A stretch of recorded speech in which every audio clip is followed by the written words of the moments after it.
Forrest, you're a legend. Do the Irish exit whenever you want to. You know the. Okay. But we want you to. But I still want you to finish exactly what you're saying. And we want you to stick around. I just don't want to leave Pico in there in case he disappears on us.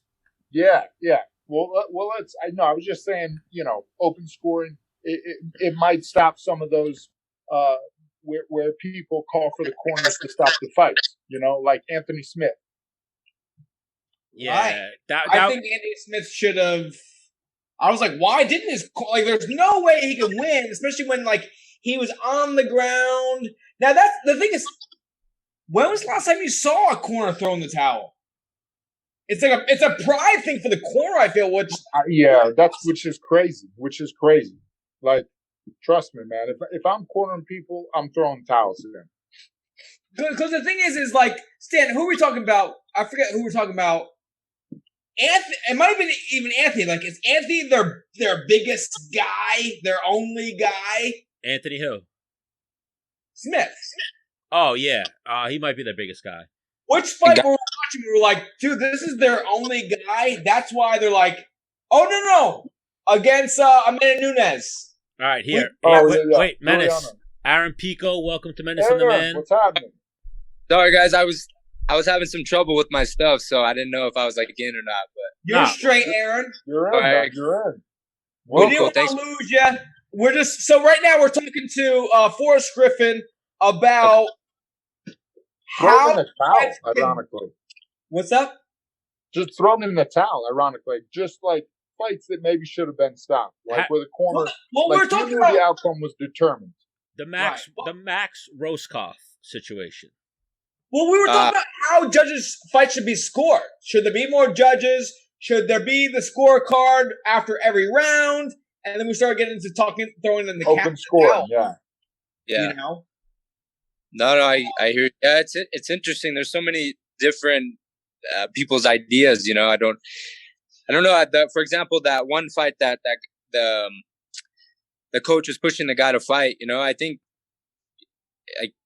sometimes as a coach, you got to push your fighter a little bit, to go in there. But I don't know what the right answer is, because everybody's like a fine line. If the guy doesn't want to fight, then it's like you don't want him to fight. But then if he's able to win, if you push him and then he wins, you're like, oh, thank you for pushing me. So it's kind of it's a weird thing. Yeah, but the thing is all of us are fighters. We've all been there when the goings got tough, and we didn't need anybody else to be like, dude, you need to do this. We're all like, no, I'll die here. I don't give a fuck. So for a fighter to be like, I had enough. So yeah, I'll be mad at you later. You're an asshole, but yeah. Well, here's what I would say, guys. I would say you don't ever want the fighter to get that far where they say mentally, I've had enough. I want to stop. You want to stop it when that's happening, and don't make them say it out loud. Does that make sense? But that guy won the first round, no?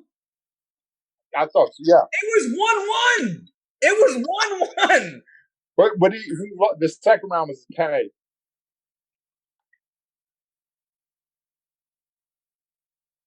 He gassed out trying to finish the guy.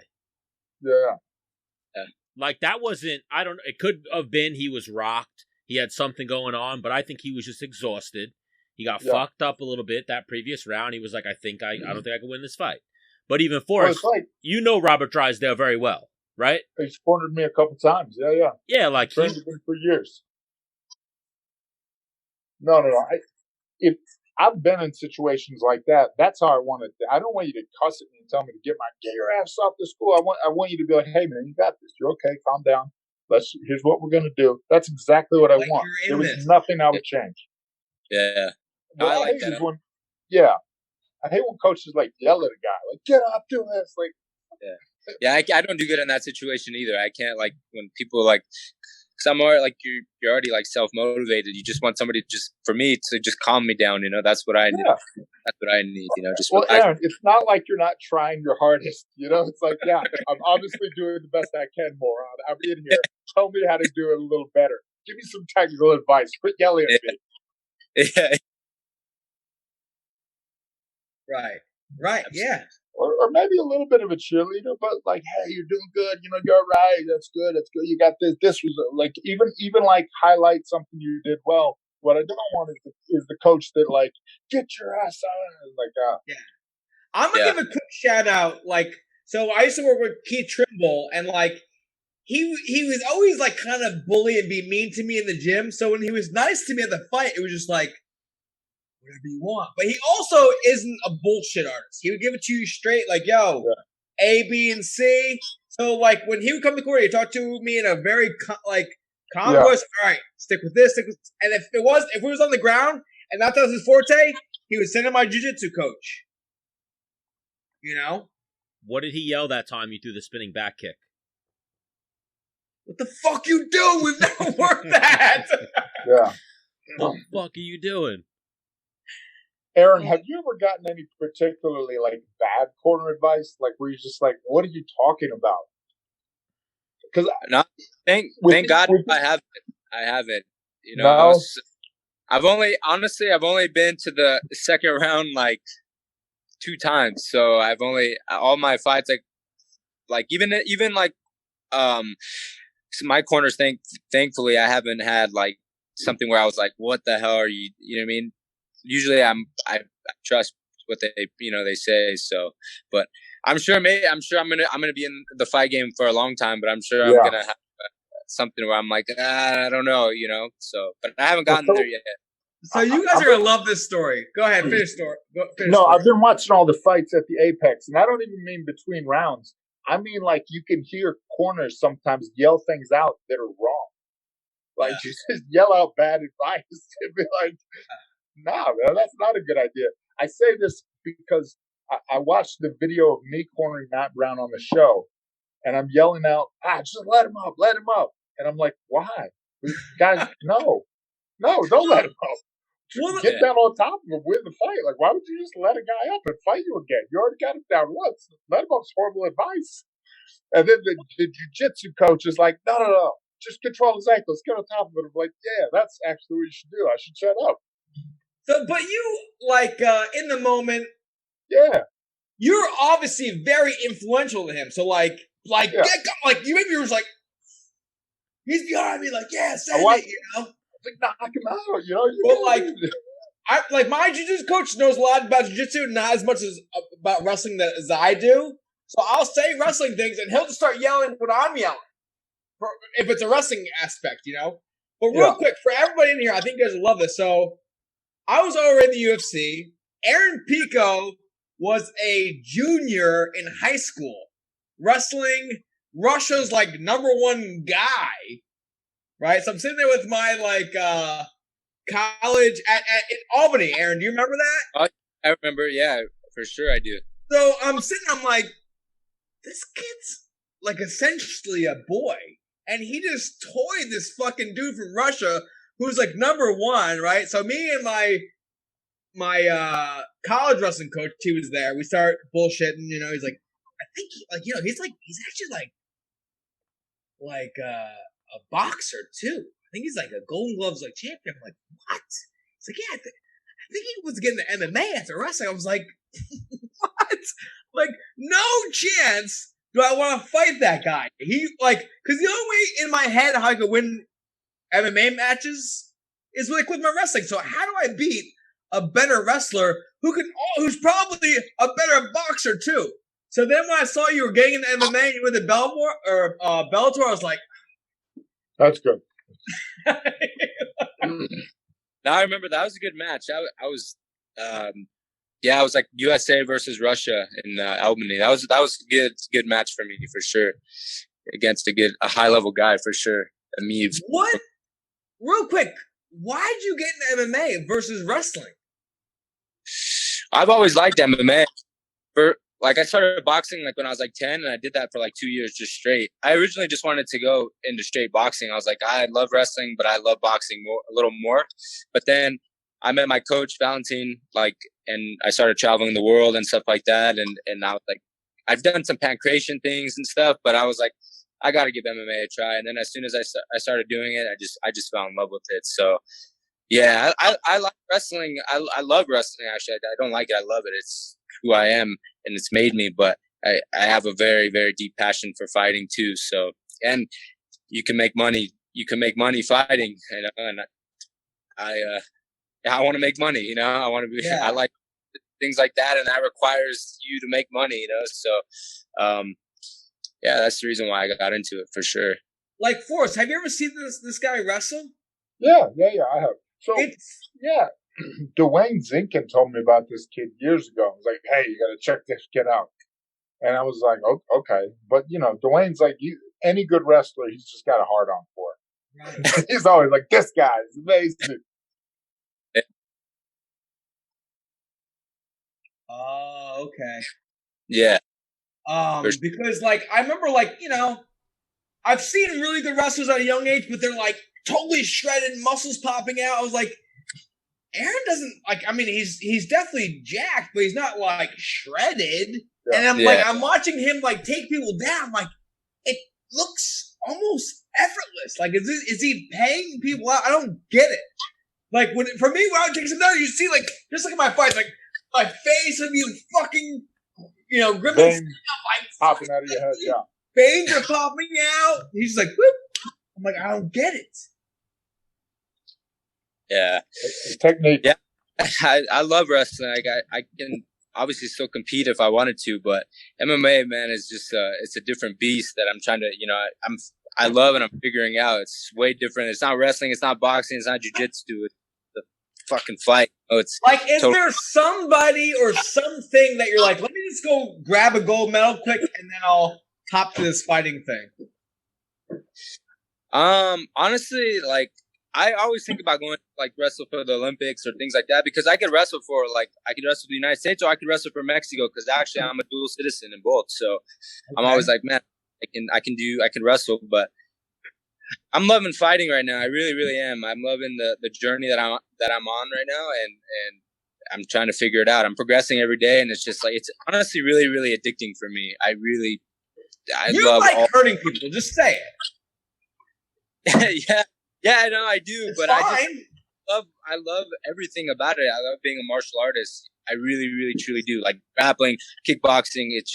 It's never gets boring. There's always something to work on. But no, make no mistake. I always think about going jumping in a tournament or wrestling, because I've gotten a lot better. Like when I was wrestling these guys, Olympic trials and stuff, I was 18 years old, 18, 19. I was still a boy, and I've come just mentally, physically, I've come a long way since there. So I know I can definitely do good. Hang on.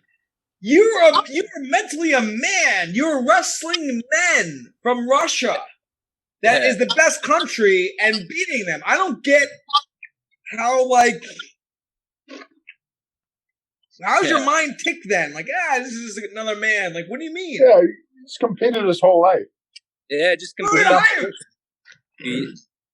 That's the biggest thing too. I think with MMA is sometimes people it obviously is a fight, but I've competed my whole life. I just gotta just relax and just as a competition rather than it's a fight. I gotta go in there, just compete, be smart.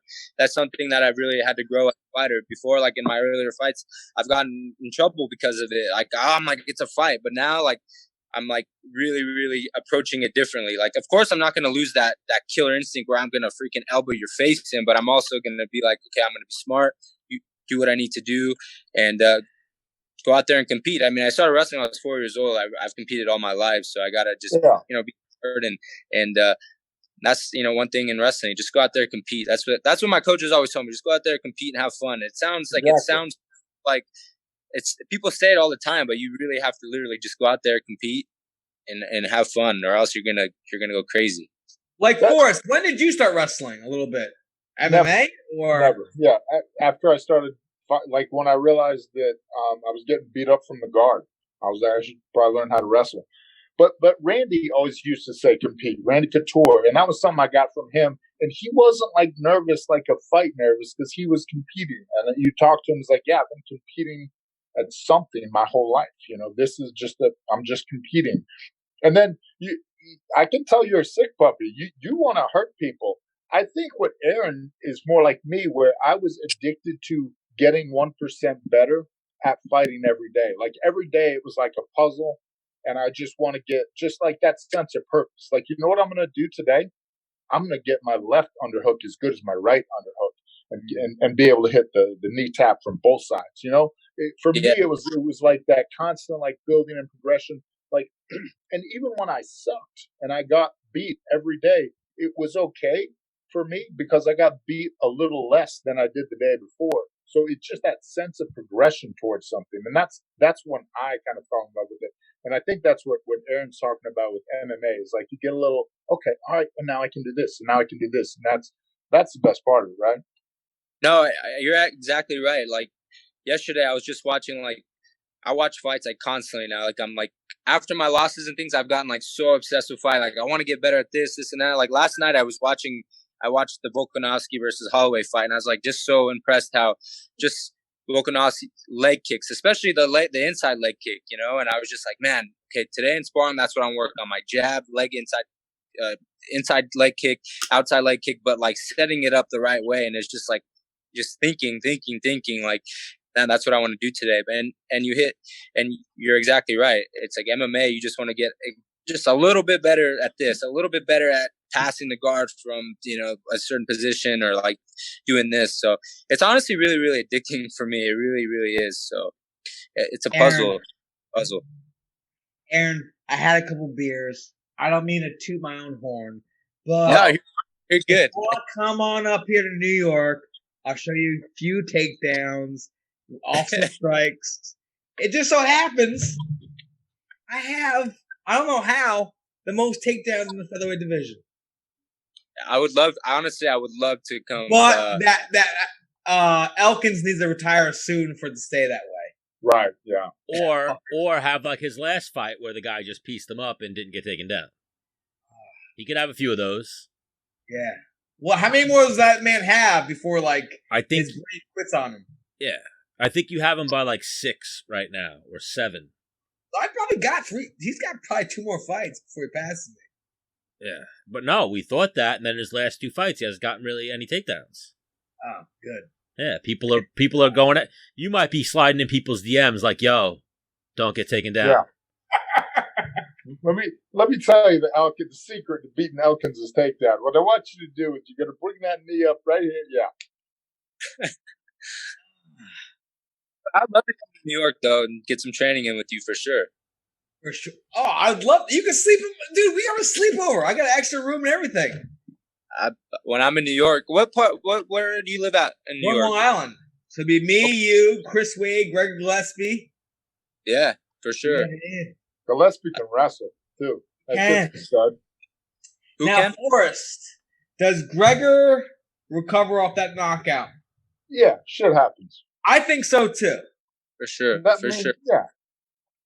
But you've seen fighters when they get knocked out like that and they change completely. Yeah, no, that was just the one, right? And he's never been shinny before. He's taken shots before. That was a shot that would knock anybody out, though. You know, it's like, what are you going to do? Yeah.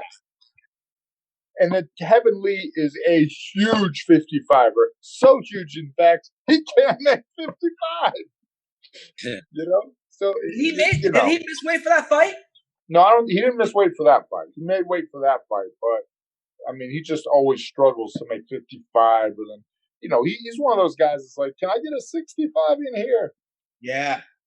How far is that away from being a weight class? I don't think it's that close, actually. You got to write the memo for us and just slide it. But what are your thoughts on it? When they're in a meeting, they'll just pick up a paper and be like, Forrest Griffin. My thought is, let's look at the average size human being. The average in shape American is somewhere between 55 and 70, right? So if you look at the 2 deepest brackets, it's 55 and 70, right? Those are the 2 biggest weight. You would say it's deeper than 45? What's that? You'd say it's deeper than 45? There's more people in 70 and 55 than in 145. Okay. It's a pretty fair amount, too. Those 2 actually switch off either year on which has the most fighters and fights. Like, Aaron, what do you walk around at? Me? Yeah. What do I? Oh, this morning I can give you exact. This morning I was 165.4. Okay. Are you fighting 40? 45 still, right? I fight at 45, yeah. Well, a perfect question that Aaron can answer, coming from a boxing background. The way in boxing they separate the weight classes by 5 pounds, 7 pounds. Yeah. Does UFC need to adapt something like that? No, that's horrible. I hate that stuff. That's overkill. All MMA, more super fights. I can't keep up with. I think that's a lot of weight classes. It's crazy. Yeah. But then you have the old problem where boxers are hiding from each other like 3 pounds away. And you're like, why don't those guys fight? It's silliness. Well, it's not, like I was saying earlier, it's not really the pounds, it's percentages. No, the percentage body weight. So at 125 to 135, 10 pounds is, whatever percent, and then we go to 185. Huh? Yeah, it's all percentage based. That's like science or some shit. I don't know. But from 205 to 265, that's a humongous gap. But they're not very deep weight classes, so... Nope. What are you going to do, right? It sucks to be... Hey, I was a 235-pound dude a lot of times, and I would make 205, It sucks, but you do it. Yeah. That's like... I don't know. I had my first 9 fights at heavyweight, or 10 fights at heavyweight. Oh, okay. And what were you weighing, 230? Yeah. But, back then, I started out like 235, and then you do like your camp, and then you're like, oh, great, 224, wonderful. Yeah, I've lost 9 pounds. You're like nervous. Well, that's even. I keep losing weight. A conversation piece right now in MMA is Jon Jones going up to 205.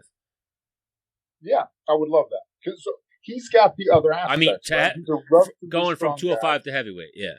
Yeah, but he's he's long enough, he's big enough. Yeah, Jon is a big guy. Actually, he's like exactly. He's big. He's not like his upper body's just huge. When you see him in person, you're like, oh shit, yeah, he's a pretty big dude. So, when I met him, I felt the same way that Dennis felt about meeting you. I was like, oh shit, this kid is big. This kid is good. Oh man. Yeah, he's actually he's honestly pretty big. When you see him in person, you're like, damn. So I think heavyweight would be cool for him. Even in person, he's got toothpicks for legs. Say that again? Even in person, his legs aren't very thick. Yeah, but that'd be cool. That'd be really cool. I mean, what else is there for them to do at 205? I don't know.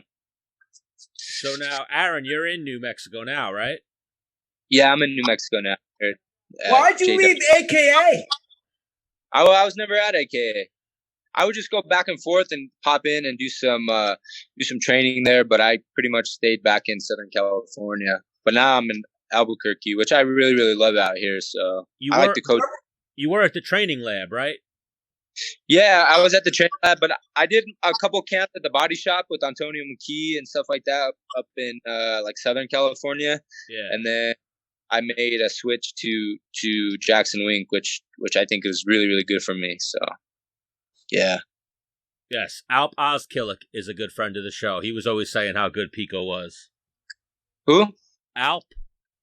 Oh, Alp. Yeah. Alp is the man. Yeah, he's a cool guy for sure. Yeah, super cool. He's. I've trained with him a few times. Yeah. So, Aaron, you're not an awful-looking guy. Huh? You're not an awful-looking guy. No, not trying. I'm not hitting on you, whatever. But where are you at? You have a girlfriend? You married? What's going on there? Yeah, no, I have a girlfriend. I've been with my girlfriend a long time. How many? How many girlfriends you got?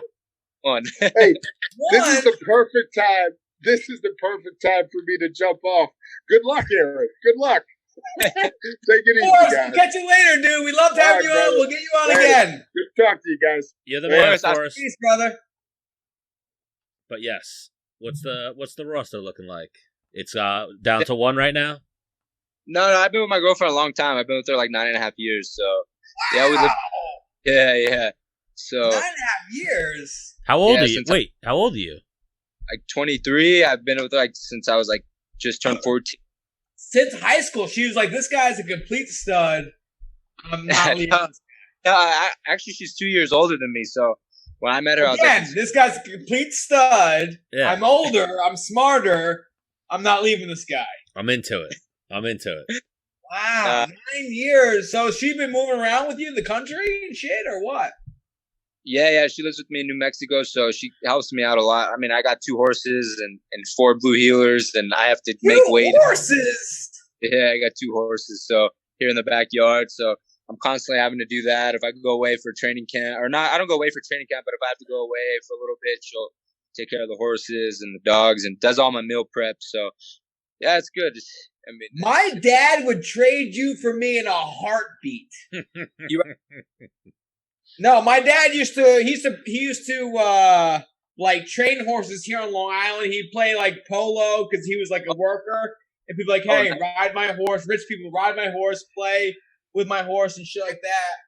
And so I remember I was like probably 12. My dad comes to me and my other 2 brothers like, hey, I'm thinking about getting a horse. You guys want a horse? We're like, yeah. He's like, but you gotta clean out the stalls. You gotta feed it. You gotta brush it. We're like, nah. He's like, all right, I'm not getting a horse. Oh man, that's crazy. Yeah, it's a lot of work, but I love it. I'm so passionate about it. It's crazy. Like that's what I posted on Instagram like yesterday. Me riding and stuff. I just said that's like a big dream of mine. After fighting, I really want to breed Spanish horses and just be involved with horses. I love it. Like I said, if I wasn't fighting, people always ask me, I'd probably ride rich people's horses for them, and I'd be totally cool with my life, honestly. Well, if you come to Long Island, maybe we can make some connections. yeah. Ton of money down over here. Oh, I bet. So I mean, like, I don't. There's multiple ways of riding. There's Western or English. Yeah, for sure. Western. I do like more like I really like the Spanish like style riding. It sounds kind of crazy, but they do like bullfight, like high steps and shit, right? Yeah, like alta escuela, so they'll do like little piafs, Spanish walk, stuff like that. Like I like the Spanish style riding, which is really, really cool. And, like the Mexican style, like they do some like horse dancing and stuff. I'm all into that. How do you teach? That's not natural for a horse, right? They just gallop and trot. How do you teach a horse how to do that? It takes, honestly, like if you want to do it the right way, it takes like years and years. If you want to be, grab their fucking legs and like this, like. No, you just like there's some people that are very, very harsh with it, and they're like whack the crap out of their horses and stuff, which you don't want to do. But if you want it done the right way and everything, it honestly takes a lot of years. Just gentle pressure with like a whip, and slowly. Well, like you grab their legs. Like how they know what to do? No, you have like a little bit. You have like a whip, and you kind of just like touch it. Then they bring it up, and then it's like, okay, relax, and then you reward them. And honestly, you something that just every day you have to be constant, like a little bit here, a little bit there, a little bit, and then before and that's you do that, or you have a guy. Well, my horses can do like a little bit of Spanish walk and things like that, which if you go on my Instagram, you can see, but I don't train them. A good friend of mine is a really, really well-known trainer, and he has some really nice horses. So he kind of shows me a little bit what to do. But I have no desire to be a trainer. It takes so much work, and I see what he has to go. He's riding 14 horses a day, and you can't really do much, But I love it. I just want to ride and have a good time, and drink a beer and chill. That's what I like to do. So my old man, my brother's wife, his dad has 2 horses. So my dad and my brother's wife's dad will go ride in the mountains, and my stepmom's like, look at these guys, a couple of Brokeback Mountain fucking. Hang on, they'll pack food. They'll go in the trails. We'll go up to the top of the mountain, have a couple of drinks, have some food, ride back down. We're like, look at you guys having like a legit date. Sick. Yeah. That's the best. Yeah, just ride horses. I mean, it's gotta be awesome. Drink some beer. Yeah, it's not a bad life. I love it, man. I really, really do. What are your horses' names? The first horse that I bought, his name's Canelo, and the other one is Coleon. So yeah, what type of horses are they? Say that again. What type of horses? Andalusians, a Spanish horse. So they're Spanish horses, Andalusians. So That's it. Because my dad wants to get a wait. couple I'm booking the flights tomorrow, Menace. We're coming to New Mexico. We're gonna go horseback riding in Aaron Pico's backyard. Let's go. Yeah, you can in my backyard. You can ride at the arena. You can go to the trails. Yeah, you can do whatever. Yeah, you're more than welcome to come. Have you so Jessica Penne and Kat Zingano are both big horse riders. You ever speak to them about horses or what? No, I haven't. No, but that's cool that they are. Now that I know, hopefully when I see them, I'll ask them about it. Yeah, we're gonna tag them in this whole. People don't understand like how much I love horses. I love them. Like I have horse paintings everywhere. Like I see the one behind you. Yeah, I have this one, and then I have like a bunch in my room, and then I collect like rare like horse like figurines and stuff like that. Like you have tattoos, right?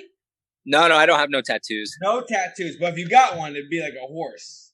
It'd probably be like a horse, but just a horse, or like would it be like a Native American or a cowboy on it? I don't know. Or just a horse. I don't know if I'll ever get a tattoo. Not that I'm against them or anything like that. I don't know. It's not really like something that I put time in. How much would Monster have to pay you to get a monster tattoo on you? A lot of money. $1 million.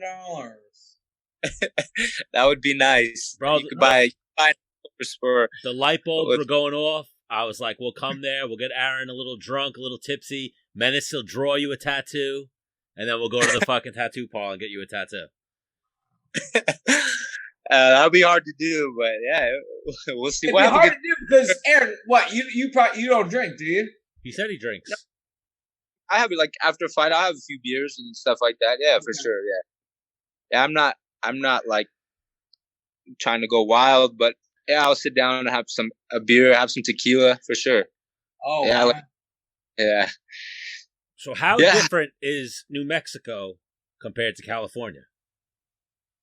Well, where I'm at, it's just the cost of living is a lot less, which makes it a lot nicer. Well, you could be an accepted cowboy in New Mexico, whereas California, it's like. No, for sure, yeah. But even California, I wear my cowboy stuff, like my cowboy boots. I don't give a shit what people think about. Like, but yeah, New Mexico, it's a little bit more acceptable. I mean, where I'm at, there's a lot of horses and tax stores and stuff. But where I live, like in Southern California, like there's a big, like equestrian community and stuff. So it's cool. But back to your question. I mean, there's like more to do, like in California, as far as like, you have LA, you have like the beach, you have that stuff. But in New Mexico, I like it out here. I mean, I have my horses in the backyard, and I just train and ride horses. I mean, like what I post on Instagram, I know it gets kind of boring, but it's like that's all I pretty much do, just train, chill with my horses. An honest. So, being in New Mexico, you're hanging out with Cowboy Cerrone, no? No, he's in Colorado. No. I've only met him once. Bro, he's been gone for like 10 years, 5 years. No, but he lives in Mexico. He lives like in, I don't know the town that it's called, but it's not too far. He had a ranch over in New Mexico. Oh, the ranch, yeah. But I think he lives in Colorado. No, I think he lives in New Mexico. I think it's. He does live in New Mexico. Shut the fuck up, Stan, you fucking piece of shit. Bro, he's from Colorado. So what? He's been training and living in New Mexico forever, no? Yeah, but Aaron, do you and Cowboy hang out? Yes or no? No. I've never met him. Like, I've only met him. I shake his hand, and then that's it. But I've never met him. Yeah, you're bringing up a sore subject, Menace. He left Jackson Wink, and there was a whole bad vibes and whatnot. With him, I would. Yeah, I'm not like. Yeah, that's not my. Yeah, nothing with you. Just the Jackson Wink team. He left Jackson Wink over some drama. And who was that over against Mike Perry? No, It was before that, but then that's when it like hit the media. It came out in the media. Yeah, but he's got a ranch there, no? Yeah, he does. He has a big ranch there. He has a big training facility. He has a bunch of horses. Has a buffalo. He has like I don't know what they're called, but like the razor tracks, like those razors that people drive like out in the desert. He has a track out there. Yeah, he's got a pretty sweet setup. Yeah. How far is he from you? Do you know? Do you have any clue? I don't know. I don't know how far. Maybe like an hour, maybe 45 minutes. Yeah. I mean, Edgewood or something like that. Like, for example, let's say I have a 4-wheeler. I want to go ride over there. I'll just trailer my 4-wheelers, go there, get off, ride. Is that something that you would do with horses? Like, come on, guys, get in. We're going for a ride. We're going to ride over here. Oh, yeah, for sure. I have a horse trailer. So, yeah, if I want to go riding in a different area, I'll just trailer him and go for a ride for sure. Yeah, I don't think it's a bad move. Hey, cowboy. You're a cowboy. I'm a cowboy. You got horses. I got horses. You fight MMA. I fight MMA. I can wrestle. You can't. Let's train. Let's ride horses. And let's have a fucking little tequila, a couple beers. That sounds like a good time. Like, I can wrestle. You have a razor track. Let's swap them out. And like, hey, I'm going to bring... my old buddy Menace. He's like flying from New York. We're having a good old time. You guys are always welcome here. Oh, and even that, you're in Albuquerque now. Do you have any good Phil Baroni stories? He lives there now, Stan? Phil lives in the gym, I believe. Yeah, he's there. He's always training. Honestly, he's always hitting the bag. Always damn Philman. Yeah, he's always doing something. But now I haven't really talked to him all that much, other than, hey, how's it going? But I just kind of stay in my lane, do what I need to do, and I'm out the gym. Yeah, that's me. Is Diego Brandao, is he back there now, right? Yeah, Diego Brandao's back. Yeah, actually did a couple rounds with him today, so sparring. So it's good work for me. He hits hard. He hits hard. He hits real hard.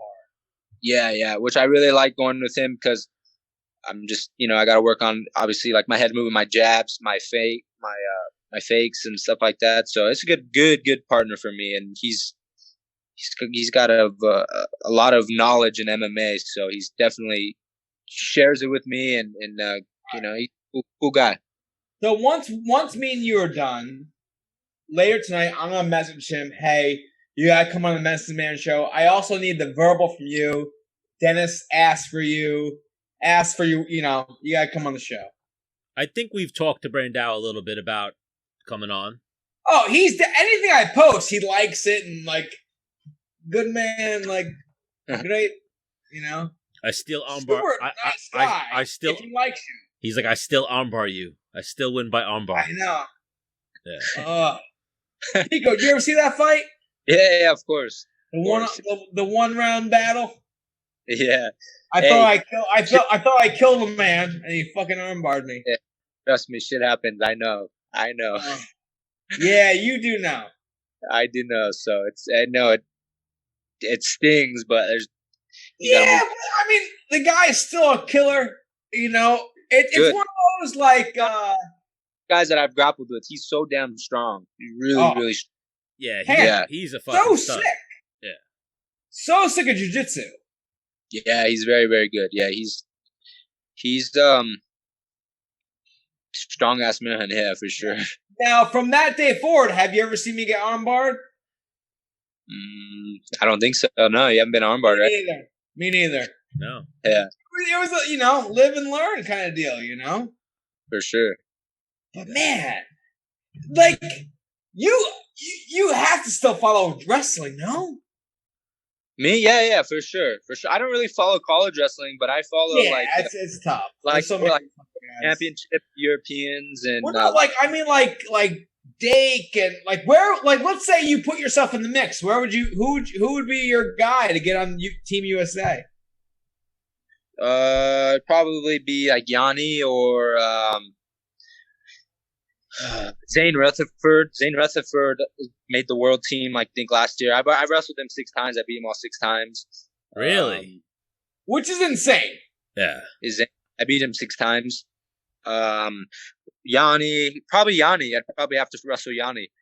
But that dude's a goddamn magician. For sure. I've seen you wrestle too. I'd have to wrestle him for Olympics, but for Olympic trials, but for World Championships, I would probably just go 70 kilo, 154. So I don't know who's at 154. Would it be James Green? Yeah, that guy's super explosive. Yeah, for sure. I'm dual citizen, so I don't have to wrestle for the United States. I can go wrestle for Mexico and not. Yeah, that's it. You would run through that whole fucking. You could pick any spot you want on Mexico, no? Well, even Aaron, you're talking like this still might be a thing. Are we going to see you in the Olympics, or at least going out for it? I don't know. I don't know about the Olympics, but maybe a World Championship, maybe Olympics. I don't know. I always keep that door open. But yeah, I think because in that case, it's like if you wrestle for Mexico, it's like I don't have to go to this. I don't have to go through that. I don't have to best out of 3. It's like Olympic trials. Like I win. Like I'm wrestling against Frank Molinaro. I beat him the first match, and then it's like you got to go wrestle best out of 3. You know, like in all the other countries, it's like you win the final match, go to the Olympics. You know, like you got to go to this tournament, you got to go to this tournament, and it's like, you know, it's a big cluster. But now let me know if it's the same for you. So for me, like wrestling was my that was the love of my life. Yeah. MMA was like my side bitch. Like I loved her. It treated me like it helped me for what I needed, but like wrestling was my true love. Yeah. Where are you at with or wrestling help you get to where you're at? Where was wrestling your setup bitch before your?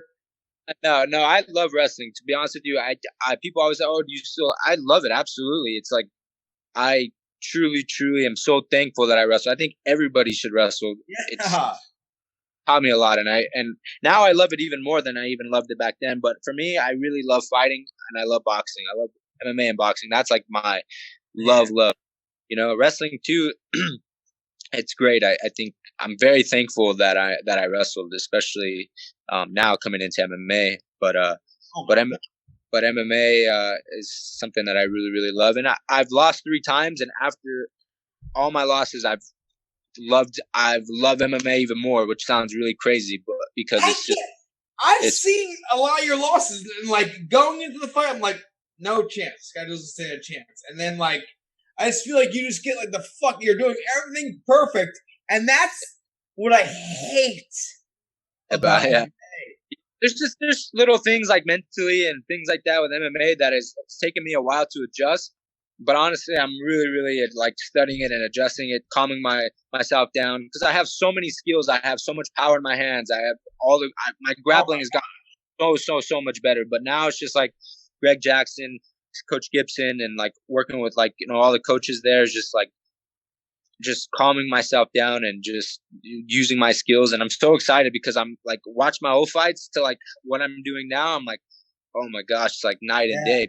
I was just like boxing, and then like I would want to wrestle, but then I'm like, man, my grappling is a little bit, I don't know. But since my last loss, I've grappled so much. Like people are like, when am I going to see your grappling? Like my last fight, I grappled them the whole first round. I was just landing some big elbows. And then the second round, obviously I just landed a heavy shot. Like I have so much power in my hands that takes one little shot, and even like, yeah. So, I mean, I'm definitely adjusting to MMA. I love it. I really do. It's addicting for me, and I just need time in the cage and experience. So me and Stan used to do a segment where like he'd have me, the vet, talk to someone like younger than me, which then we had on like Rashad Evans or like Tito Ortiz. Like, what am I gonna tell them? They're retired. Like, but like for me to you is like I don't think there's anybody that I did not take down that didn't go past the first round. I've taken down everybody. Yeah. And we're getting paid for the fight, not for the time in there. And I wish I utilized the ability to choke or end the fight with a submission and get the fuck out of there. Yeah. And like, for example, like Jeremy Stevens, I took him down, I don't know how many times, I had him on the ground, and the third round, I catch this fucking crazy, like, fade-off knee, and he wins the fight. Which, if I took him down, I had the 4 times I took him down and just finished the fucking fight, Yeah. Then I get the, you know what I mean? That's the one thing. Because I can take that, like I said, I can take down fucking almost anybody, get the fight out of there, get it done, get it over with, take them down, get the fight over with. Next. No, for sure. Like one thing.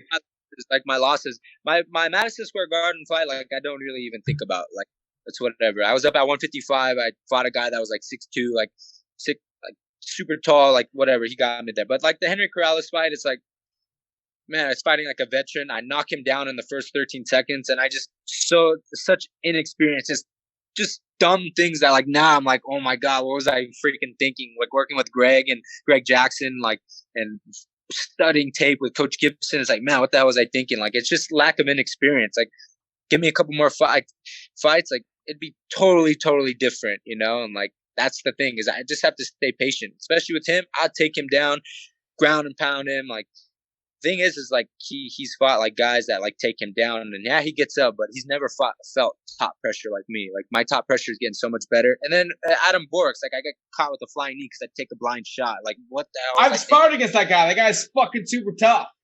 Yeah, for sure. But I like I said, I saw him fight Darren Caldwell. I was like, I already know what's gonna happen. I already laid out the blueprint. Just take him down and submit him. You know what I mean? Like yeah. If I was to fight him again, which I would love, like I just know he's gonna look for that flying knee, but that's okay. I'm just gonna take my time. I don't care how much takedown defense that he does. You are not gonna stop my takedown if I get a hold of your leg. And but yeah, he's very dangerous with the knee and stuff like that. But you just gotta study and be aware of it. So I've come a long way, and nowhere near where I ultimately want to be, but all those mistakes that I've made, and it's definitely made me a better martial artist, and that's why I love it so much, because it's like I don't think you ultimately in MMA get to where you want to be, because there's always something you can do, you know? Like for me, like taking a guy down, getting on top of him is like a virgin getting on top of a girl, and then it's like, whoa, dude, figure it out, get your nice strokes. Like, so what I mean about that is I would take people down and just start instantly ground and pounding, and they would get away from me. Whereas like, take them down, settle in, fucking get in there, control them. Let them be like, oh, shit. Like, I just can't get up. And then just let one. Yeah. Two. Let them get up, fucking trap, while working your shit. I love it now. Like, now it's like, especially like when you spar guys and they stop the first takedown and they use so much energy stopping it. It's like, well, we still got 3 more rounds of sparring. You think I'm not going to get another? Yeah. That's I say, okay, you stop the first one, no problem. I'll use my combinations, get to the inside, take you down. And then I just love just wearing guys down now. That is like my favorite thing to do, when they just go back to the freaking corner and they're so tired, because it's like, I'm not trying to be cocky, but I'm not going to get tired. There's no way I'm going to get tired. I freaking... And I don't want to insult you, but you have the power to just fight over. Yeah. And I've seen a lot of wrestlers, really high-end wrestlers, like, that's way easier than wrestling. So they get away from wrestling. Yeah. Yeah, that's one thing. Tyron Woodley, like, well, even that was your shit. Menace, you versus it's happened to Pico. It's happened to you. It's the Jeremy Stevens fight. You weren't getting fucked up when you got caught. You were smelling blood. You were fucking him up, stalking him, and then you just got clipped. That disgusting game of inches, and that's what happens sometimes. Yeah, for sure. Yeah, no, for sure. I definitely have fallen in love with my boxing, because that's one thing that I love. But MMA is a different beast. That's not going to be that. That is not going to be. It's like just the takedowns. Yeah. The takedown. Like that's one thing. Like Gregor Gillespie. Obviously, he's not the champion. He's not, but like he's like, I will shoot for 15 minutes straight. I will have that in the tank every time I fight. Even you saying Gregor, we could use Gregor as the example too. The fight with Kevin Lee, right before Kevin Lee landed that punch into the switch kick. He shot and got stuffed. No, he landed that's right. He landed the perfect left hook, and Kevin Lee ate it and went, let me throw. He busted Kevin Lee up with the left hook. I was there. That's crazy. Yeah, it's a disgusting game of inches, but experience is how you, I guess, figure that out. Yeah. Then sometimes and he has a TKO. He has a knockout. Gregor has like that 18-second knockout. Right. Yeah. That gives you that bug, I'm sure, you know? Have you ever worked with Gregor, Aaron? No, I've never worked with him. But I would love to. I would love to. I mean, like I said, that's the thing about me and my mindset with MMA is like I'll go with anybody everywhere. Like especially with training, it's just like I've met so many people, traveled, and you know, being with the manager Ali, I've traveled a lot. I've been to New York City. I've been there with Khabib and Islam. I love MMA. I just love trying my stuff. How's wrestling between you and Khabib go? We've grappled a little bit. Yeah, we've grappled and stuff, and he's strong. He's very, very strong. But who was getting them takedowns? You felt straight from all over the world. I never talk about training with no partners. That's like good etiquette. Good etiquette. Yeah. So, but I can say though those guys from Dagestan are very, very tough because I've traveled there many, many times. Like I know those guys well, and people are always like, "Oh man, what's the secret?" You know, like they're just up in Russia. Like man, they're just different. Oh, there's nothing's different. That their life is very, very simple. They pray, they go train, they chill, they go train, and they have very, very good.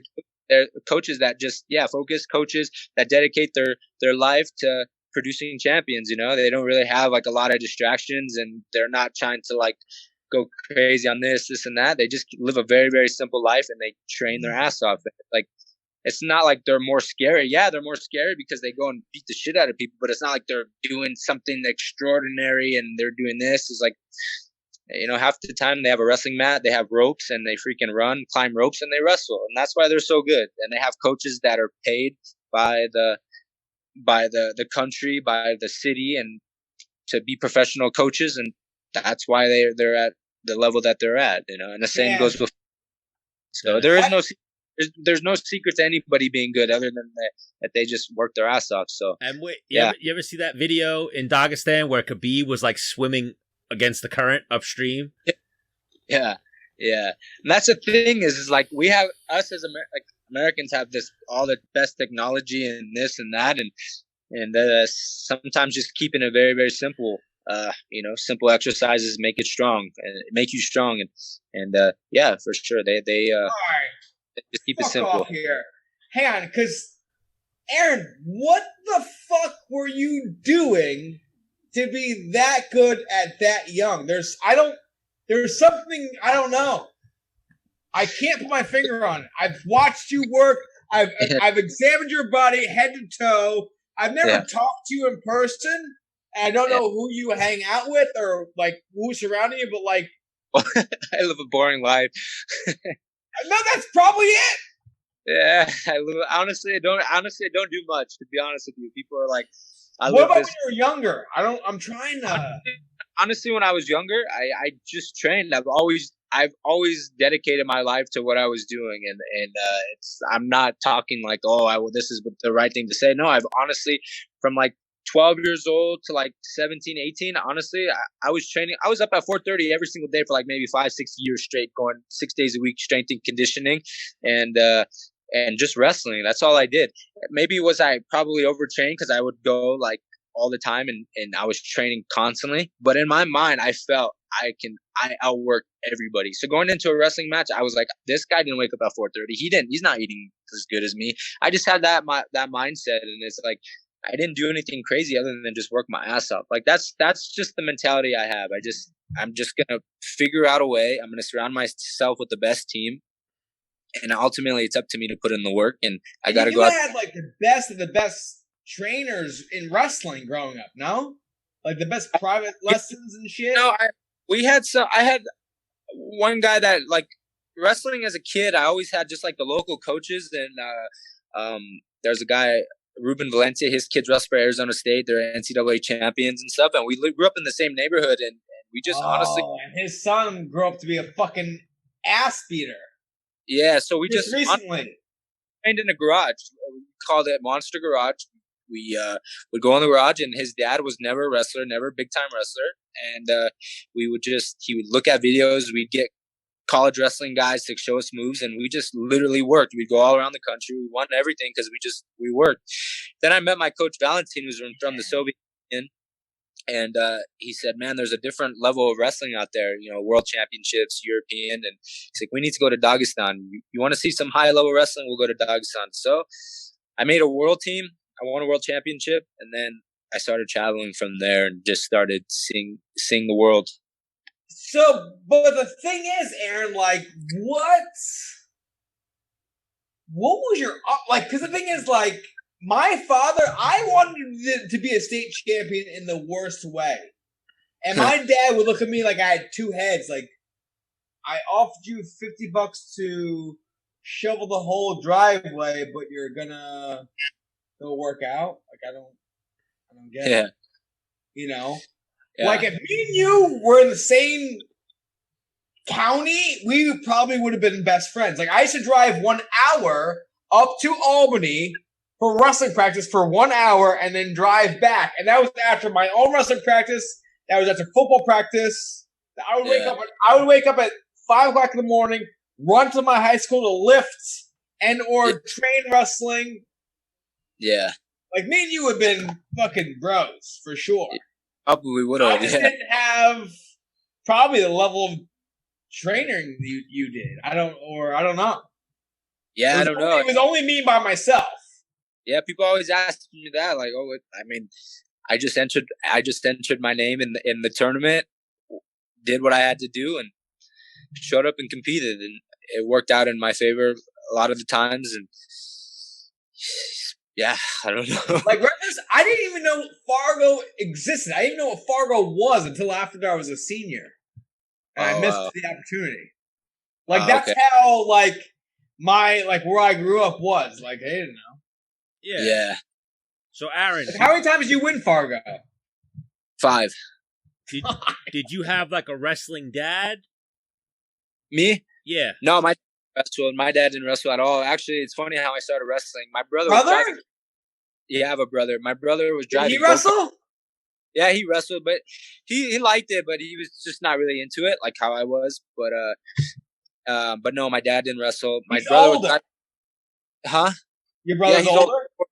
4 years older. So he started wrestling. Then shortly after I started wrestling. So that's amazing because my older brother's 5 years older than me. He set like little records, like when there was like the school like mile time. I'm like, I'm gonna beat that. Or you know, he was really good at football. Like, I'm gonna be better than you. Yeah. It was like I couldn't compete against him because we were so far in age. Yeah. But he left like a ghost that was like, all right, I'm gonna fuck that shit up. Yeah. Probably similar for you, no?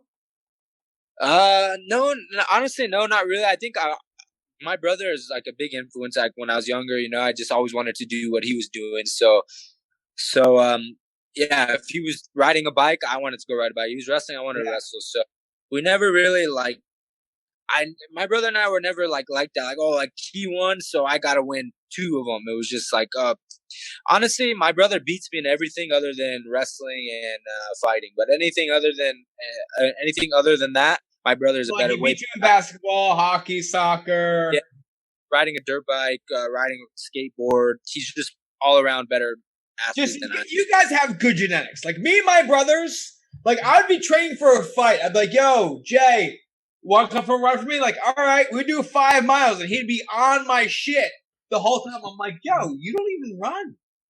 Yeah. So it's like the natural instinct of competing. Same thing with my older brother. My older brother smokes weed. He's 5 years older than me. He's gonna bump me. I'm like, yo, D, let's go run this mountain. Like, all right. Like, I actually had to like dig deep to like start losing him. Yeah. So like in things like that, like I'm better. Like, but other than like dirt bikes, bicycles, skateboards, and stuff, video games, my brother crushes me and everything. But stuff like that, like if you say go run up that hill and just don't stop until I'll outwork it, and I'll probably be dead, and he'll be like, I'm tired. But so we're a little. How many brothers do you have? I only have one brother. Okay, just an older brother. Yeah. I'm like, man, are we the same person? Because I'm the middle brother. Oh, okay. So my older brother is probably the most athletic in terms of just naturally doing shit, being fast, endurance. I work the hardest, Then my youngest brother has probably the best build out of all three of us in terms of being athletic. Like, he's a little bit taller, a little bit wider, a little bit longer limbs. I'm like, what the fuck? Yeah. So I only one brother, but yeah, he's. Man, I had something. Does he ride horses too? No, he's into dirt bikes and stuff. I like riding horses, right? Huh? You'll kick the shit out of him riding horses. Yeah, for sure. That's like my thing. But he's good at dirt bikes and stuff. We ride together and stuff. And where does he live? Is he still in Cali or he? Yeah, he's in LA. Yeah. Okay. So yeah, he's good at all that other stuff. But not riding horses, not wrestling, and not fighting. Man. Yeah. But it's good. But you play video games or what? I do. The only game that I play, I only have an Xbox 360, and I play zombies. That's what I play. Yeah, that's all. That's the zombies. Yeah, zombies. Yeah. Like, you have enough money. Have you thought about updating? No, I don't like any other games other than Zombies World at War. Yeah, that's all I play. That's all I do. You didn't update. You don't know if you like other games, you silly dude. Well, I've done like Modern Warfare and stuff like that, but I've done like Black Ops and stuff. But all right, here's the move, Aaron. Bro, the move Menace too is The Last of Us. That game that Shane Burgos recommended. I heard. Bro, it looks fucking good. Yeah, like a zombie game. Yeah, it's like a new Resident Evil, if you will. Yeah, I love zombies. Or yeah, it's the best. Well, listen, I'm trying to talk Aaron Pico into buying a PS5 so me and him can squad up. Like, you don't play with other people. You only play by yourself? No. My girlfriend and I just play zombies. That's like our thing. Yeah. Like, hey, you got your lady gaming. I'm jealous of that. Yeah, but you don't play online with other people? No, I don't play. Well, obviously, you never have. No, I have played. Yeah, of course I played. Like, but it's not like it's not online with other people. Yeah, it's like whatever, you know. I'm like, I just like zombies. Oh, listen, it's so I don't addicting. want to fuck your life up because this could be the one thing you're like, yep, I'm in. Is like me and you, like I'm here in New York, you're in New Mexico. I'm like, Aaron, let's squad up. You know, me and you. I'm like, Aaron, he's over here to your left. You're fucking. Like, Aaron, I'm on your six. Like, fuck! God damn it, Aaron! Where were you? Or me and you were just smashing people. I'm like, Aaron, I'm on kill streak. You're like, I'm bloodthirsty. I'm like, what? And we're just killing people, and we're talking about fucking training, and you know. Yeah, last night. I mean, it could be a really good time. I might have to upgrade for sure. Because here's the thing. There's a lot of money. A lot of money. Yeah. Like you could be streaming on Twitch and you're playing anyways. And the thing is it's an escape from reality of training. For sure. You know who plays games a lot is Greg Jackson. Oh, really? Word. Yeah, he plays video games a lot. Hey, when you see Greg, out of that knows who I am. But he doesn't play online. All he does is play story mode. Like he'll go get a game and play like story mode. That's like his thing. Takes him out of like thinking about training this and that. So he's a big gamer into like just story mode. Like Aaron, I'm going to DM you my number. Me and you are gonna be in direct contact. We need to get Greg Jackson on the show. Okay. I'll ask him. Yeah, he's an interesting guy. I love him. He's really helped me out with my mental game strategy and fighting. He's a one of a kind for sure. He's definitely. Because we were talking about corners and stuff like that. He's one of those guys that like talks to you at the right tone and tells you exactly what, like, he calms you down. He puts you in this, like, I've listened, like when he corners people and it goes in his corner, I'm like, he knows his guys really well. Actually, a genius. Yeah, for sure.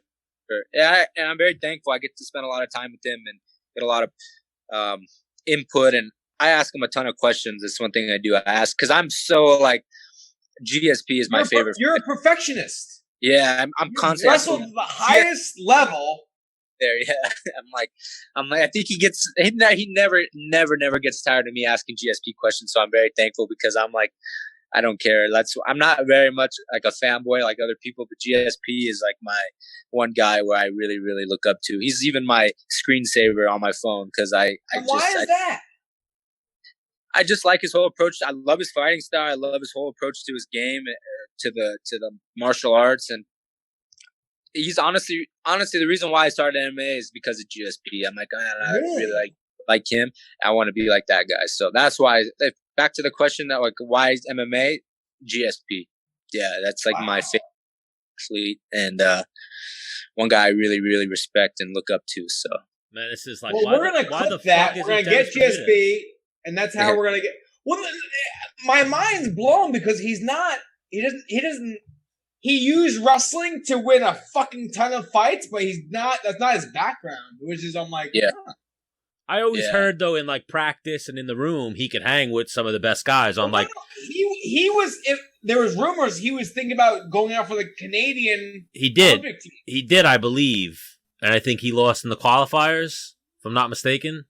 Yeah, I'm sure he. Honestly, there's so many good wrestlers out there that would beat him and stuff like that. But going into MMA, he's a different beast. It's just blended it so well. Yeah, and then. Unlike Aaron, I lost to a Canadian up in the Canadian Cup. Yeah. A. You wrestled in the Canadian Cup, Aaron? No, I never did. I never wrestled. No, but that's a good tournament. That's an international tournament, yeah? Yeah, I lost to like some dude from Canada, some dude from Korea somehow. But both by 1 point. Oh, that's the worst. No, but the worst is when you lose on criteria. Oh, I bet. We're like, they had the last takedown. It's 1-1. To go to the Olympics, I lost 4-4. Oh. I was down 4-0. This gets me fired up. Down 4-0. I work my ass off. Beating Frank Molinaro. He's in the clinch like, tired. Boom. Tied up 4-4. Match ends. He wins on criteria. It's bullshit. I don't get it. He went takedown to a turn? No, he threw me. He threw me for 4. And I got 4 takedowns. Isn't it 5? How's it 4? He got me in a headlock, threw me 4, I think. I think it might have been 4. It was a 4-pointer. Oh, because you went across your back and he got on top. So you got the takedown plus the back exposure. Yeah, so then how'd you get your 4 points? I think I took him down twice. I don't have to. I have to rewatch it. I took him down twice, or I might have taken him down twice and pushed him out twice. I'm not sure, but anyways. Hang on. If you wrestle Frank Molinaro in a month from now, who wins? Like if I get to train. How rusty are you? Yeah. I would win. I would. Yeah, because the thing is, he's retired? No, did he retire? I would win is because I wrestled him as a boy. I was 18 years old, like a boy strength. My strength that I've had, he's a great wrestler. I have nothing but I have respect, but I was you know what I mean? I was young. I mean, I didn't have the strength that he has. And, oh my God. He's called the Hulk for a reason. The guy goddamn looks like a fucking miniature ape. The thing is I've been away from the sport, but I've gotten better at wrestling because I've gone and wrestled with guys from up in New York City, like Chamizos and guys that come from all over the world, and I'm there. Yeah. I'm there, you know what I mean? And that's wrestling a couple times a week or once a week, twice a week. Just my strength, my mental game has gotten a lot better. Things I used to think about when I was 18, like I have to do this. It's like, what was I thinking? Why didn't I just relax? Aaron, but it just time, comes with time. Is there's this weird strength in wrestling when you're not competing in wrestling anymore, where you somehow go from here to like here. Am I wrong? Say that again. There's this weird, something happens very weird where like you're competing, you stop competing, right? You're here. Yeah. Then when you go to just fuck around, you're here. Oh, it's absolutely insane. No, you become like really 5 times better when you're not competing anymore. it's just crazy, yeah, because I'll go put on a pair of wrestling shoes and go wrestle, and it's like, oh, this guy took third at NCAA. Oh, okay, and you just freaking take him down 20 times. Well, that's no fucks given. It's true in jiu-jitsu too, because what happens, I have the mentality, or the science of it, is you go to your moves. Where when you're training every day, you'll kind of fuck around a little bit, you'll play with some shit. When you take a little time off and you come back, it's like, nope, I'm going with my bread and butter shit. My shit that's like... I've been there too, Stan, but with wrestling, like you'll watch guys wrestle every day and they're competing, they're training for the NCAAs or Worlds or whatever, and they get very good. Then they become a coach and they're not competing and they're just fucking up like world champions. You're like, what? Coaching changes a lot. Run again. Yeah, coaching changes a lot. I think it's just being I think it's relaxed, you go into like a practice, you're just relaxed. Like the thing is like I go into a practice now like wrestling and I'm like, man, if I get taken down, it's not a big deal. And most of the time when I go with that mentality, I'd never get taken down. My body's just so like loose. It's like a guy gets in on a leg, I fight it, boom. And I've gotten a lot better. So real quick, so like you've never wrestled one match for money, right? No, I've never no, I have. I wrestled Brent Metcalf like maybe 2014 for some money. Well, hey, you know Jesse Jansen? Who? Jesse Jansen. Beat the streets. I don't know him. I probably have met him. But you know Harvard national champion at 149, Jesse Jansen, the crab ride master from Long Island. All right. Nah. Well, you've heard. He of knows Beat exactly the who you are. Yeah. Yeah, I know. You know Beat the Streets. Of course. He organizes that. Okay. And he hit me up the other day looking for like, yo, man, you think, do you know any wrestlers that would want to wrestle some like high-end wrestler? Do you know, MMA guys that would wrestle high-end wrestlers? I was like, I'll ask Ali Quinta, I'll ask Aljo, which I still have to do that. Now you got the guy, though. You're speaking to one of the guys. Now we have the guy that would put it on those high-end guys. For sure. I would definitely love to go in there and compete. I would definitely love to compete, but I want to get to good, solid training camp. Definitely. Sure. Because you don't have anything going on right now, right? Well, yeah, what's the move with Bellator right now? We're waiting on some news, so there should be some news shortly. I'm not sure when, but I'm just only thing I could say is I'm staying ready, and we should. Well, listen. But yeah, I would love to. Like the thing is I love it. I love wrestling and I love competing. When it makes sense for me to be able to say, okay, I get a month and a half to just go to New York City, or I fly to Dagestan training in. Of course, I would go wrestle one of these guys. Of course, I would. You just go out there and compete, and I'm very, very confident in my skill sets and my strength, and I know I can do very, very well. I can do very, very well. Yeah, I'll put you in touch with Jesse Jansen. He's got he wrestled international. Guy's a freak. Three-time All-American, national champion. Yeah. World championships, or was he on an Olympic world team, or he lost the match to get on the Olympic team. Okay. Yeah. So I'm sure there's so many legit wrestlers out there. It's crazy. He lost to Doug Schwab, maybe. Okay, yeah, Doug Schwab, he was on the Olympic team, yeah. Or he's like right, or I think they like went 1-1. And complete stud. He was in New York, which is a hard wrestling state. He went he's got I feel bad that I don't know who he is, but well, there's a lot of guys like that are amazing. Hang on, when I was in high school, he was like my idol. And I graduated in 05. Wow. I'm sure you have that guy from California that we never heard of. For sure, yeah. Yeah, who was like the wrestler, know? I bet you probably never heard of Stan. You might have never heard of him either. If Aaron Pico never heard of Jansen, it happens. Well, he knows who Brands is. I guess there's level. Yeah. But Aaron, you see what we're doing here. We just like to shoot the shit with guys. We talk some fighting. We talk some life, video games, girls. You got the girl. So we want it to be like, what are you working with over there? You got like an LA 10, a New Mexico 5? Like, I don't know what the scale is over there. No, I got my girl. I'm good. Oh no, if I'm she's good. from LA, I'm sure she's a smoke show. But if she was from New Mexico, it's like, the scale's a little skewed. There's beautiful girls. Yes. But you know how it is. We just like to shoot the shit. We talk some fighting. So now you're a big fight fan. Like, you watch everything. I do. I do. I'm very into it now. Like, I try to watch all the fights when I can. So yeah, I have. I'm constantly watching video and just watching all kinds of fights. So that's something that I'm doing. I'm watching like 4 or 5 fights a day. I watch a lot. So Ali's in like a sticky situation right now. He's got a lot of his guys about to fight, particularly 251. He's got Usman versus Burns. Yeah, for sure. Yeah, it's kind of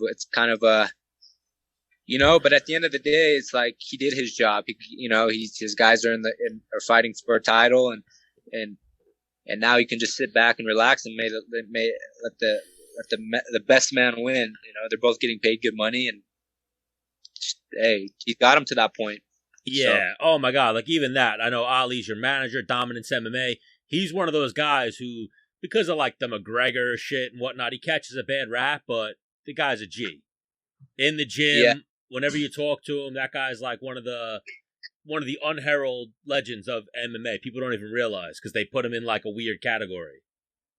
Honestly, Ali is one of the greatest human beings on the great guy. Honestly, he's taking me under his wing and it's helping me out. And that's a lot of things that the people, will talk shit on the internet and say this and that. But until you're around him and you see the things that he does for his fighters, not just his fighters, people out in the community that you never really see. He's definitely a genuinely nice guy. Yeah, who has a heart of gold. He really does. I've seen him do a lot of things that for people that I'm just like, wow, he's a good guy.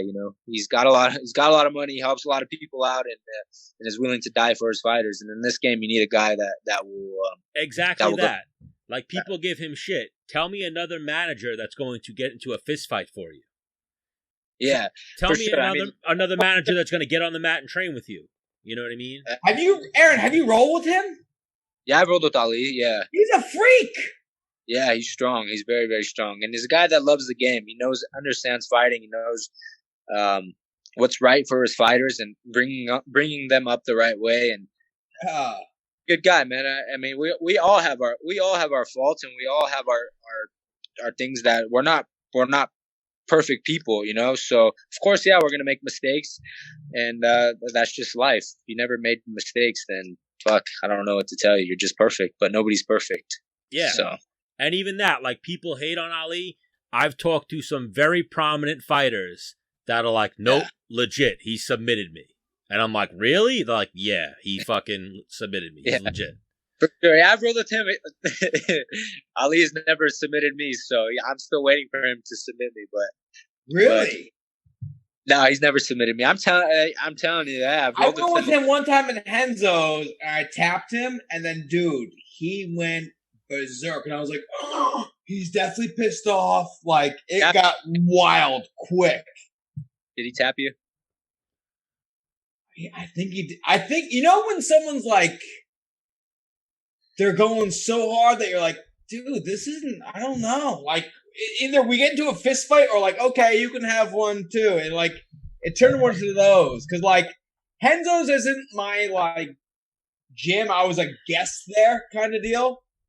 So when tapped him, I can't confirm if he tapped me or not. You'd have to ask him, I guess. Bro, even that, Renzo Gracie's not giving out black belts.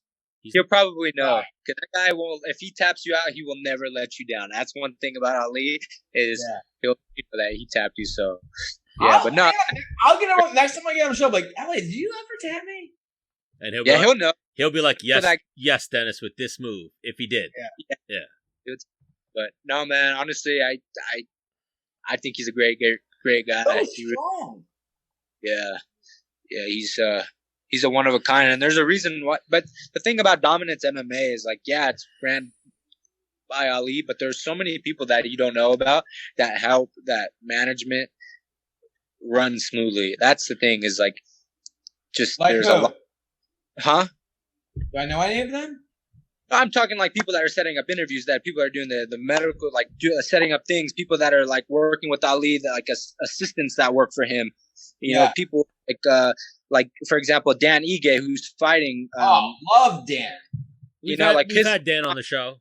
His mom helps out and things like that, and like they just work. They're like, you know, they help this whole team, you know, run smoothly. So Ali's taking care. So then if Ali's doing good, then he's obviously there for the fighters. So there's people like behind the scenes that will probably never get recognized, but are freaking really, really help Dominance MMA. And it's an army, and it's good luck trying to defeat them, because they've got people working that are genuinely, that love all the fighters and love the team. And when it's like that, it's very, very tough to beat. So even Dan Ige's mom works for Dominance MMA. Yeah, she's back in Vegas, helps out and stuff a little bit, and yeah, she's a very, very nice lady. She's really cool. Have I talked to her?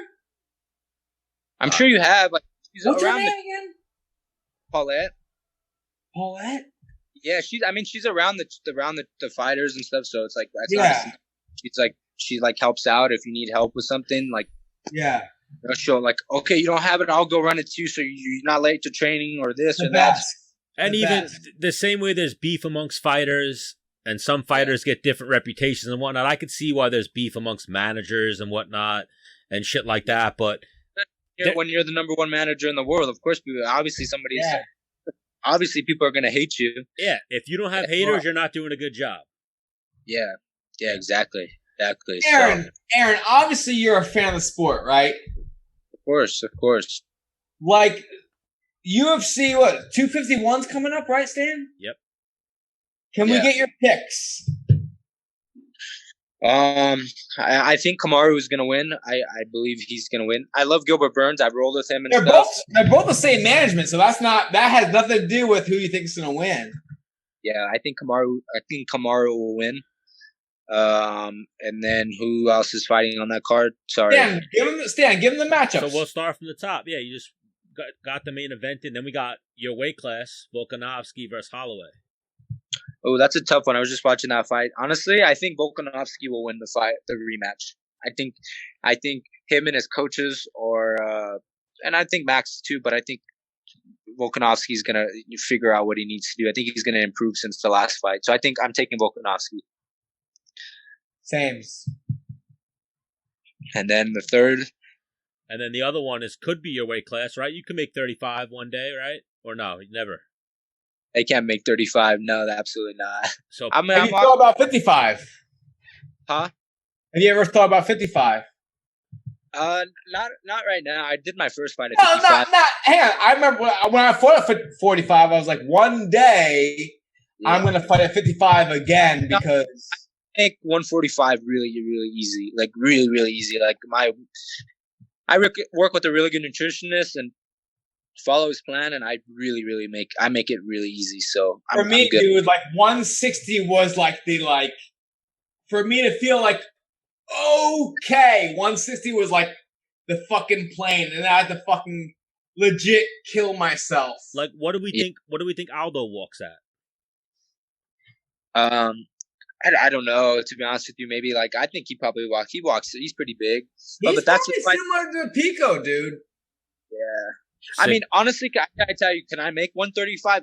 Yeah, I probably could. But you perform awesome. Yeah, well, yeah, but could I perform? No, and like, fighting is like my life. Yeah, but am I willing to put my life at risk based on a weight cut? Nah, absolutely not. That's not something that I'm like not trying to look forward to, or like have to like drastically change my life. I eat good. I train well. I feel good at 145. And I would not go down to 135 for what, you know, unless I was getting paid $20-30 million. Yeah, for sure. Then the money talks, but nah, I'm not trying to. Now, you've seen in wrestling, and this might even be why Aldo's going down. Like, Aldo cannot beat Max Holloway. Yeah. So, like, he's trying to figure it out. Like, hey, he's got a shot down here. Or, like, if push comes to shove, like let's say there's a guy, he just has your number. You lost him twice. Like fuck, I don't know. Every time I look at it, I just don't know. Like, is that real for you to be like in wrestling? We used to call it ducking somebody. Yeah, nah. I feel good. I feel good at 45. I'm gonna make it work no matter what. Make it. I like it. And well, so I be healthier. You've never had to duck anybody your whole life, though. You've no, I'm gonna have to fight the toughest guys in the world, but that's why I sign up and do what I do, because I'm gonna figure it out. We'll figure it out. I fucking love that about you, dude. So Aaron Pico, Jan Aldo, where would you put your money? I'd put my money on Jan for sure. I think that's where we're going as well. Yeah, I love Jose's. I got Jan. Yeah, Peter Yan is he's hungry, man. He's ready to go. So that's gonna be a good card. So yeah, I'm gonna go with Usman, Volkanovski, and Yan. What about Andrade versus Namajunas? All three guys he's picked so far have a very, very strong wrestling background. Yeah, versus their opponents. Right now, Aaron's thinking, who's the better wrestler? Who's the better wrestler, No, Andrade or Namajunas? I think Thug Rose will win. I think Trevor Whitman and them are probably really coming up with, trying to figure out what they need to do. Well, she was winning the first fight until she got spiked on her head. Yeah, so I think she'll rebound from that, Thug Rose. Yeah, I agree. Now the thing is, at that loss, she was like, I don't even know if I want to fight anymore. I'm thinking about retiring. Yeah, but dwindling somewhere in there. When you start thinking about retiring, but you think after losses, I mean, you think some weird shit. So you can't. After my very first loss, I was like, I'm done with this shit. I'm retiring. Sure. This is fucking bullshit. But for sure. But then it's when you wake up the next morning and say, man, do I still want to do this? And your answer is absolutely fuck yes, I want to do it. Then yeah. But wake up the next morning and you're like, I don't want to do this ever again. Then I think it should be, you know what? Yeah. Okay, you should retire. But we don't know that answer.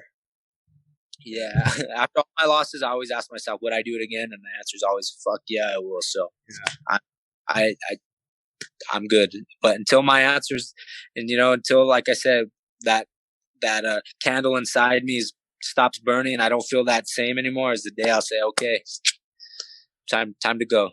But so last fight on the main card: Amanda Ribas, Paige Van Zandt. I don't know. I don't know. I know Paige Van Zandt, but I don't know the other girls, so I can't. Fill him in. Ribas is tough. She's the one who beat Mackenzie Dern. Okay. I'll probably go with her. Yeah, I think I'll go with her for sure. And Paige, give him more insight. Well, even Paige's whole thing is Paige is fighting out a contract because she wants her worth. Yeah, for sure. And she's been firing subliminal shots, wearing Paramount shirts and Bellator shirts and shit on Instagram. Yeah.